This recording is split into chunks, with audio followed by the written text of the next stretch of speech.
Ce soir-là, il a entendu ses parents discuter de divorce. Mais le petit Louis ne se doutait pas qu'il s'agissait de la dernière nuit où il entendrait la voix de sa maman disparue quelques heures plus tard. Témoin clé dans cette affaire, le fils aîné de Delphine Jubilard va être une nouvelle fois entendu par les enquêteurs.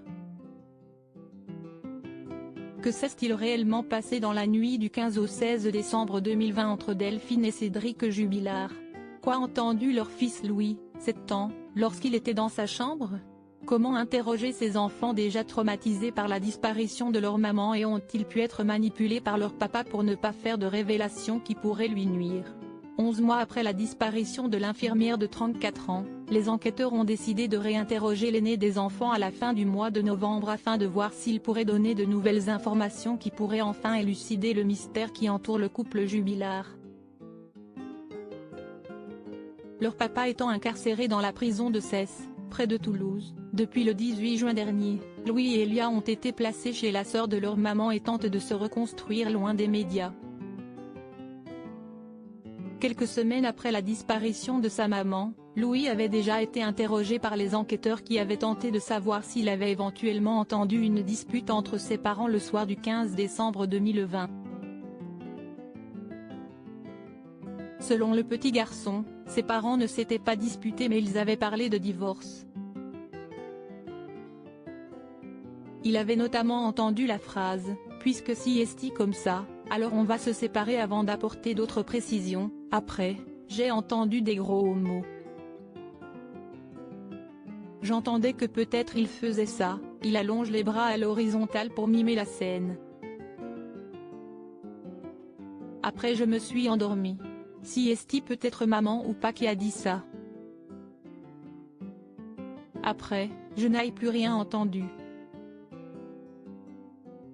Bouleversés par la disparition de leur maman, Louis et Elia lui ont adressé de tendres mots d'amour qui l'ont déposé devant la maison familiale le 15 novembre dernier à l'occasion de son 34e anniversaire.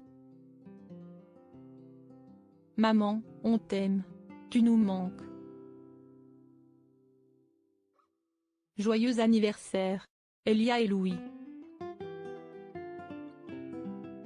Interrogés le 15 octobre 2021 par deux juges d'instruction à Toulouse, Audrey Assema et Coraline Chartier, Cédric Jubilard avait avoué avoir été parfois violent avec son fils Louis.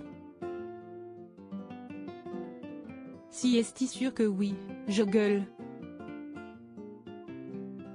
J'essayais de faire peur à mon enfant. Pour éviter qu'il me refasse la même bêtise.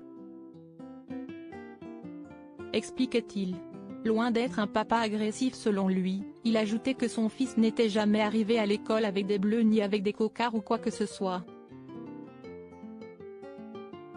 Le Parisien faisait de son côté état de nombreuses brimades infligées par son père dont des coups de pied aux fesses, des fessées et des gifles en public et des tirages d'oreilles.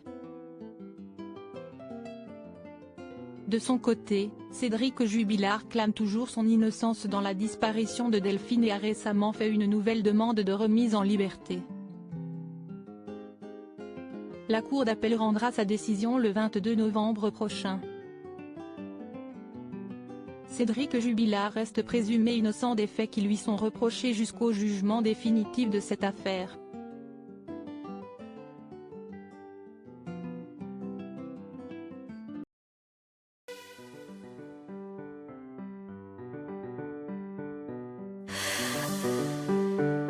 나